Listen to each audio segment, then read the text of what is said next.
Hey everyone, Brian here, and I am back again with another episode of Nerd Theater. Now, as promised in the last episode, I'm here to talk about yet another one of Matt Johnson's films, Blackberry. Now, Blackberry follows a lineup of a pretty recent trend in Hollywood, which is to take a product or a company of some sort and tell the story or the making of that product or company in a dramatic way. For example, there's movies like Air, the Tetris movie, we even got a Flamin' Hot Cheetos movie, and I guess the most recent example would be the Jerry Seinfeld Pop-Tart movie. Shut up, Herman. So, well, yes, it is funny that we do have movies of these everyday products like Pop-Tarts and Cheetos. It's not to say that these movies aren't without their merits. For example, I really did like Air, I thought it was great, and I really like Blackberry. So diving right in, this movie starts off with a recorded 1964 prediction from British fiction writer Arthur C. Clarke, who is talking about remote work that will be made possible in the future by technological progression, or in this case, cellular technology. This, of course, is very similar to how Operation Avalanche opened up with JFK's iconic "We choose to go to the moon" speech. But that's not where the similarities between these two films end. Like I said in the previous episode, if you have any sense of Matt Johnson's style, what it looks like, what it feels like, it is evident immediately that this is another one of his films. And not just because he's in it. No, from scene one, you can tell that Matt Johnson is again choosing to use the mockumentary filmmaking style. And even though it's a little more traditionally shot, it does look very similar to his previous work. And again, like Operation Avalanche and the Dirties, a lot of the humor in this movie is found through its mockumentary style, the silence that accompanies these intentionally awkward scenes, and of course, its cast of neurotic characters. So here's where we meet our two main characters, Mike and Doug, played respectively by Jay Baruchel and Matt Johnson. We see right away just how tightly wound Mike in particular is. There's this little pager device that's on the table. First off, they're actually in this office room meeting with a potential investor, and they're giving their pitch for their product called the Pocket Link, which I think you can probably guess what that product ends up being named once it gets patented. Anyway, they're here in this office getting ready for their pitch, and before the clients even come into the room, Mike is fiddling with this pager, and it has a Made in China logo on the back, which the two of them joke is the mark of the beast as far as technology is concerned, implying that it's cheaply made. And this, of course, is cheaply made because it's producing this horrible yet very faint hissing sound, and Mike says he cannot concentrate unless he takes care of this. So he disassembles this product and he gets a paper clip, and while tinkering with it, finds a way to stop that horrible hissing noise that would have completely thrown off his game, which doesn't matter much because they end up blowing the pitch anyway. We then meet our other main player, Jim Balsley, who's played by Glenn Howerton, who is, at the moment, being let down by his boss because he's being pushed aside so another one of his co-workers can give a big business presentation. So, dejected, Jim goes into the office room to briefly meet with Mike and Doug, talks about their product, shoots their idea down, and basically says, okay, your product needs to be a lot better and it needs a new name, and kind of dismisses them at that, which is a bummer because they had this whole presentation ready and it's all for naught. Now, one thing about Jim is he starkly contrasts our two other main characters, Mike and Doug, in their mild-mannered nature. He is just a force. I mean, there's no other way around it. Glenn Howerton's performance in here was one of the big selling points of this movie, and it's easy to see why. He's great in it. If you're a fan of It's Always Sunny in Philadelphia, you'll recognize this actor who also played the character Dennis Reynolds. Now, it's easy to see the parallels between Dennis's character from Sunny and the character of Jim in Blackberry. I was completely disrespectful. They're supposed to be my brothers, right? They're my brothers? No, that's not fun. What they were doing wasn't fun. They kept zapping us and zapping us. Idiots! Sandwiches, idiots! You think I won't fucking do it? I'm from Waterloo! where the vampires hang out!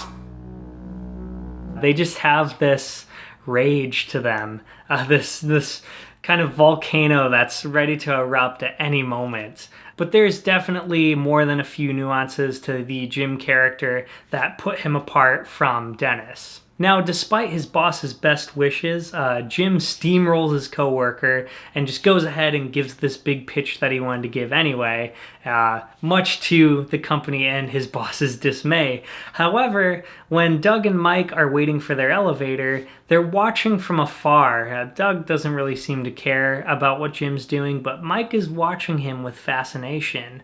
Very early on, you start to see that Mike kind of admires Jim's very forward and aggressive nature, and that's definitely going to become important as the film progresses. Then we follow Mike and Doug back to their company, RAM, or Research in Motion, and it's a very, very tiny company. It's in this small office space, and it's filled with all of Mike and Doug's nerdy best friends. And after the failure of their pitch that we just saw, Mike is more than a little disappointed by his team's seemingly apathetic behavior. Another thing that's going to continually bubble throughout the course of the movie. Now, Jim and Mike are two very interesting characters. Obviously, they're the driving force of this movie, but they have very similar issues at the start of the movie on different ends of the spectrum. Jim, on one hand, is a seemingly quite successful businessman. He's established, whereas Mike is kind of up and coming. He hasn't really done anything huge yet. I mean, the business that he's running is just a really small space over on top of another business, and he hasn't really found much success yet. However, both of these men feel like they're being held back in the positions that they're currently in.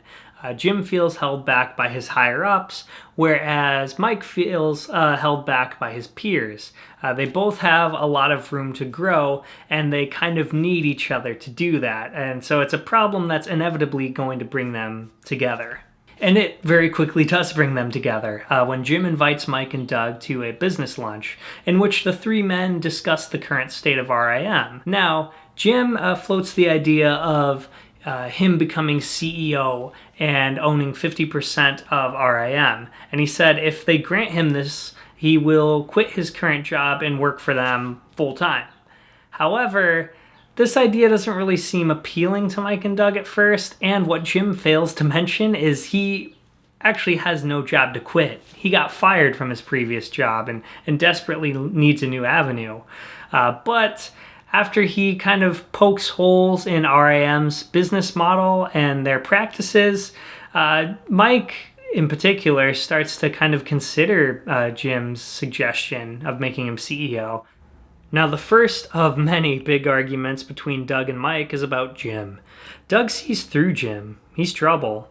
However, against Doug's warning, Mike wants to hire him as CEO and give him 50% of the company.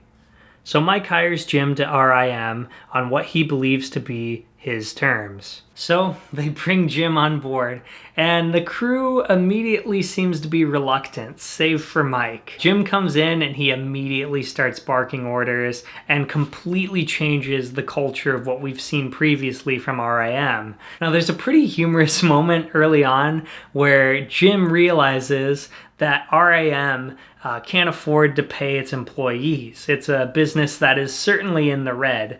And so he goes to the Bank of Montreal and he plans to take out a mortgage. And the woman at the bank, in order to do that, has to open his account, of course. And so she asks for his full name. And he says, Jim Balsley. And he has to spell his name out. And it looks like ball silly, the way that it's spelled out. And so she questions him. She says, "Ball silly?" And he immediately firmly just says Balsley. And you can tell this bugs him. There is a lot going on with this character. Like I said, he's kind of like a volcano ready to erupt at any moment. But this little moment here gives you an idea of where that comes from, and that he's a very self-conscious person. And underneath that hard shell is just kind of this gooey person who just can be agitated by the slightest thing. It's also here where Jim learns that there are other competitors who are also trying to get their version of the smartphone out on the market before RIM's Pocket Link is released. So this pushes Jim to really drive the RIM team into either hurrying, rushing, and getting their cell phone out on the market, or selling the patent entirely. Now there's an immediate power struggle here between Mike and Jim. They have completely different values at the start of the movie. Mike he's a visionary who wants his products to meet their full potential, whereas Jim is a shark who is fine with good enough so long as it means that they do it first. And as per usual with Jim, he gets his way and pushes the IRM team to make a Pocket Link prototype. And we enter a montage scene where overnight the whole crew of RM works together to make this Pocket Link prototype. And it's here where we get probably the biggest sampling of the film score, which I absolutely love. It implements a lot of retro chiptune sounds to it. There's a lot of kind of like 8-bit droning sound effects that go on through here, and it fits the movie perfectly. I also want to point out that this film, much like Johnson's other works, perfectly encapsulate and give a very accurate representation of nerd culture. I mean, if you just look around the RIM room, you're just looking at stuff and you're just like, yep, they're playing Doom on their computers. They've got like a weird plunger on one of the computer monitors. And just the shirts they wear. They have movie nights where they watch Raiders of the Lost Ark. They've got film posters all over their room. And it just looks like a room where nerds would inhabit. Not that I would know anything about that. Now, as I said in my previous episode where I talked about Operation Avalanche and the Dirties, a lot of Matt Johnson's work has to deal with friendship and how those kind of relationships can be tested. And Blackberry is definitely no exception to that. Honestly, I think one of the biggest sources of tension in this movie comes from the relationship between Mike and Doug. And Jim, basically, as soon as he gets his talons into the RAM company, he immediately starts driving a wedge between Mike and Doug.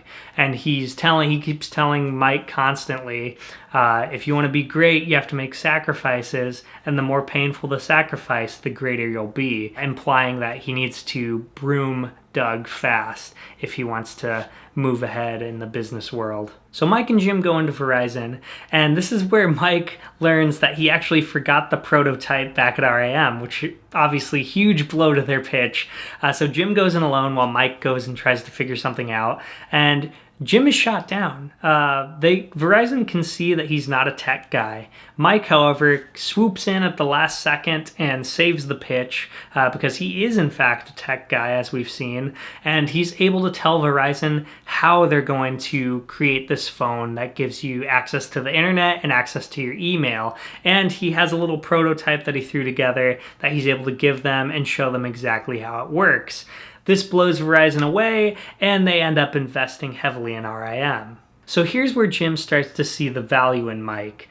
He's the tech guy, he's the idea guy. He can make things work. He can get people to see how those things work. Whereas Jim's more the go-getter and the shark, and he can use his aggressive nature to really get people to do what he wants. And so these two kind of become a yin-yang from here on, for better or worse. Flash forward to RIM being a large multi-million-dollar company, a long way from their original hole-in-the-wall office.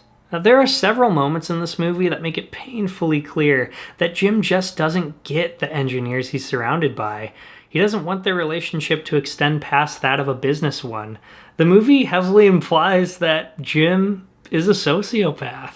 Here's where things get really dicey. A rival company threatens RIM, saying they either need to partner or they'll do a hostile takeover. Jim verbally agrees to the deal, but he has no plans of doing business with them.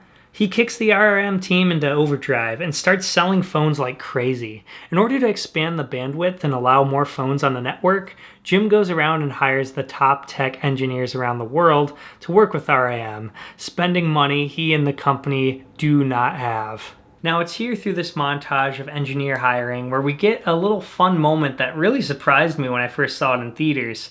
And it's that Sungwon Cho, who you may know on YouTube as ProZD, makes a little appearance here. And his role extends past just a little cameo. He gets hired by RAM and is in the movie a pretty decent amount. So it was really fun to see him on screen. But as RAM expands, over the course of the movie, we see what once made the company special slowly get stripped away, with its culture getting more and more tense and hostile. And honestly, it's from the moment that RAM is at risk of being taken over that the movie's tension ratchets up and never really stops.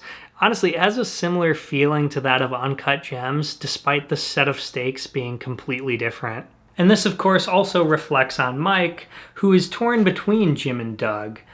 Doug is obviously on one end. He's much more carefree, and while he is definitely brilliant, he's not as cutthroat as someone like Jim is, obviously. And Jim is on the other end, and they're both kind of pulling at Mike. And as the movie goes along, Mike gets more and more like Jim and starts to lose sight of what RAM used to be and how much the friends of his who helped build the company up mean to him.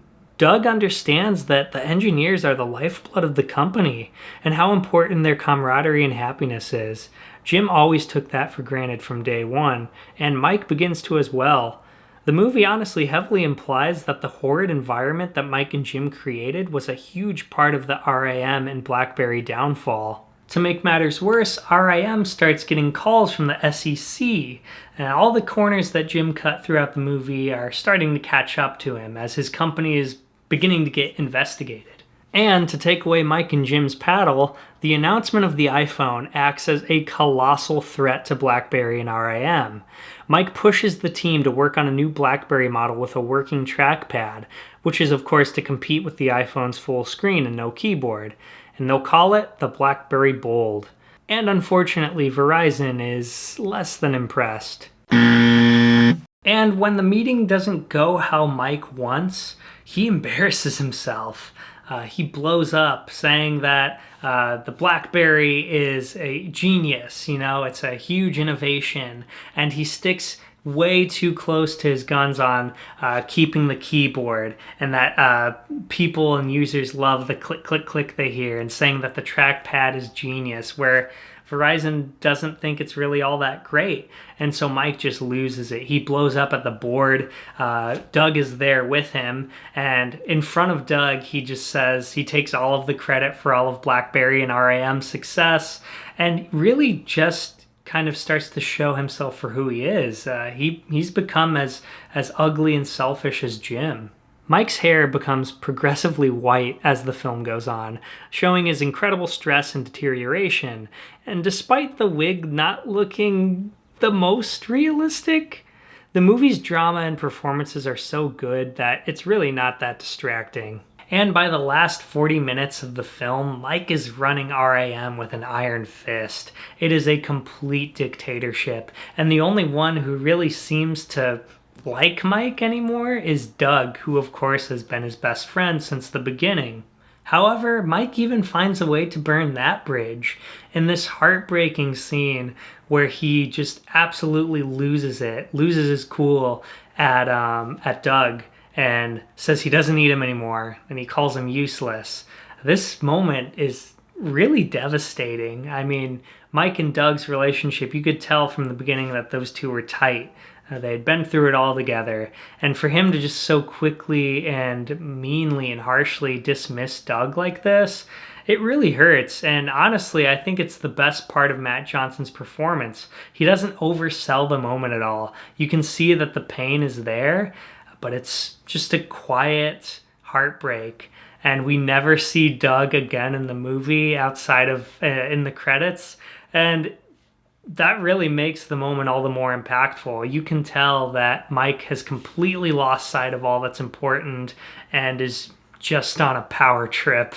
Now, Jim is being questioned by everyone at RAM, Mike included, about the SEC's investigation, and he keeps sweeping it under the rug, saying it's not a big deal, they don't need to worry about it, and wouldn't you know, that ends up being a tremendous mistake.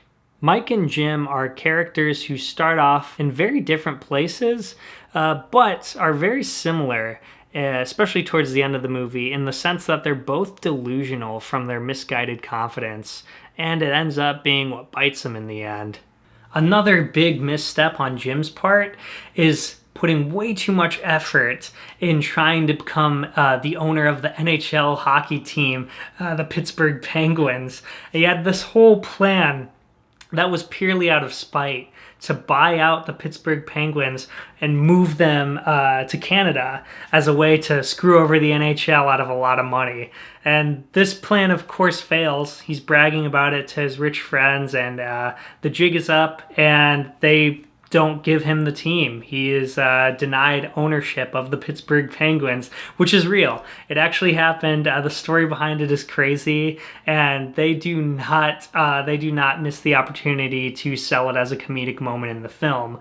And I think it's probably the peak of Glenn Howerton's rage as far as his performance goes throughout the course of the movie. You know what? Maybe I'll buy this whole fucking league. Huh? How about that? It's here after this denial where Jim receives a call from Mike saying, "We are being raided by the SEC. You need to get your butt down here and help sort this out." So Jim hurries back to RAM, and he is met with Mike in his office, who reveals to him that he has sold Jim down a river, not only giving the SEC just shy of $200 million and their full cooperation in the investigation, but also giving them Jim, who has been manipulating stock in RAM. And surprisingly, Jim looks at Mike fondly after this. He reacts to him in almost a proud way, almost like Jim is now the smaller shark, Mike has become the bigger shark, and made all of those hard sacrifices that Jim talked about early on. Now, of course, the biggest sacrifice of all being giving up his mentor.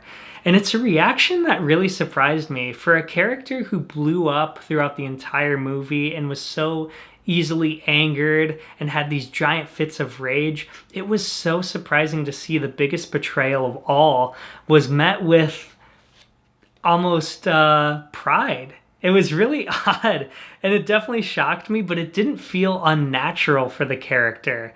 It was like, oh, yeah, no, that feels right. And it was a really interesting moment in the movie that kind of showed how complex the character of Jim actually is. And after all that, Mike and the team at RAM rush the Blackberry Storm out to compete with the iPhone, and through that they deal with China as their main production line, and this ends up coming to bite them in the butt. The cargo shipment of all the new Blackberry Storms is delivered, and the movie ends with Mike opening one of the phones up and testing it out, only to find that the touchscreen barely works. It's very, very laggy. The phone is glitchy and full of bugs, and there is that horrible, horrible hissing, ringing noise that Mike heard from the pager at the very start. And this is a really nice way to tie it back to the beginning, that Mike made so many sacrifices and kind of gave up so many of his principles that he's back to where he started, being annoyed by this product that is actually now his, that is the faulty, cheap product. And that's where the movie ends. So to recount everything that's laid out to us before the movie's credits roll, nearly every Blackberry Storm was returned or replaced soon after purchase. Verizon sued RAM for $500 million, and Doug sold his stock at RAM at 2007 high and is now secretly one of the richest men in the world. BlackBerry once owned 45% of the cell phone market and now owns 0. Ouch. It seems like Doug is the only one who came out of this, as far as one of the main players, who came out of this unscathed. And it is karmatic justice in its finest form. Like I said before, there's a lot of things that Mike did that were wrong. Jim is the more antagonistic force, especially on a surface level. But especially on a second watch, I found Mike to be just as bad, if not worse. He becomes such a shell of who he was early on, and to see him so coldly cut out all of his friends in his life was just, man, really became hard to like that guy. The movie fittingly greets its credits with the Kinks' Waterloo Sunset, as the sun sets on the once titan of a company that resided in Waterloo, Ontario. R.I.M. So yeah, that was Blackberry. I was really surprised by this movie. Obviously, I'm a fan of Matt Johnson's work, but upon its announcement, I was a little surprised by it. It felt odd that Johnson was going to be tackling a movie that was about a cell phone. Honestly, it felt like it could have been a little bare bones or by the numbers. However, this movie is neither of those things. Like I said in the beginning, just because a movie is about a product, it doesn't mean it has to be a soulless film. I think a lot of these movies have worked, and I think Blackberry is one of them. They squeezed out so much drama, so much emotion from this story, and it was really fascinating. I mean, as far as a background of mine goes with Blackberry, there's really none at all. My dad actually had a Blackberry phone back in the day, and I always thought it was really cool, and it seemed very futuristic to me. He played Brick Breaker on it a lot, the fact that you could send emails from it. I don't know, it was just like a little computer in his pocket, and I remember being pretty impressed by it even at that age, but I never had a Blackberry myself, but it was weird to see them so commonly used, and then just kind of poof, they disappeared. There's a joke made in this movie that someone's talking in the gym. It's one of the managers of the company. I forget who exactly it is, but he's saying something along the lines of, if this new BlackBerry Storm doesn't sell, we're going to go from the number one phone in America to the phone that people had before they got an iPhone.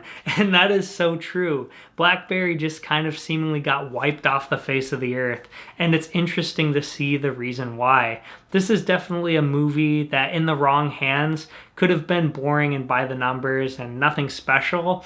But with someone like Matt Johnson at the helm, he was able to squeeze a lot out of it. There's a lot of funny moments here. There's a lot of sad moments here. And it was honestly just interesting to learn about the fallout of this once ginormous company. I loved Blackberry. I thought it was a great film, and I think it's another example of how well Matt Johnson utilizes the mockumentary film style. I think this movie is definitely worth a watch, and I enjoyed it. So thank you guys again, as always, for watching, and until next time, stay tuned.